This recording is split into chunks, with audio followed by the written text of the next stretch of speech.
টুর্নামেন্টের উদ্বোধনী ম্যাচে স্বাগতিক আর বর্তমান চ্যাম্পিয়ন পাকিস্তান নামবে। প্রতিপক্ষ নিউজিল্যান্ড। নতুন মোড়কে করাচির গাদ্দাফি স্টেডিয়ামে দুপুর ৩টায় শুরু হবে দিবারাত্রির ম্যাচ। এই ম্যাচের আগে নিউজিল্যান্ড দলের জন্য দুঃসংবাদ।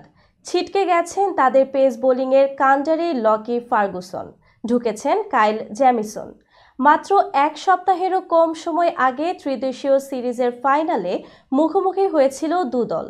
এবার সেই পাকিস্তান নিউজিল্যান্ড ম্যাচ দিয়ে শুরু হচ্ছে চ্যাম্পিয়ন্স ট্রফি।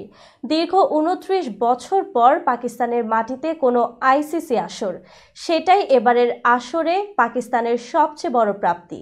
পাকিস্তান অধিনায়ক মোহাম্মদ রিজওয়ান বলেন, সবাই দেখেছে কত কিছু হয়েছে। যেভাবে গাদ্দাফি স্টেডিয়াম নতুন করে তৈরি হয়েছে, এটা একটা রেকর্ড। আমার মনে হয় ধন্যবাদের পাশাপাশি এখন উপভোগের পালা।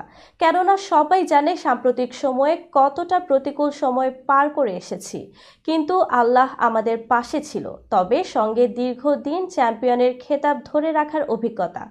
৮ বছর আগের টুর্নামেন্টের চ্যাম্পিয়ন সরফরাজ আহমেদের সেই দলের দায়িত্ব এবার মোহাম্মদ রিজওয়ানের হাতে। বর্তমান চ্যাম্পিয়ন হিসেবেই নামবে তারা।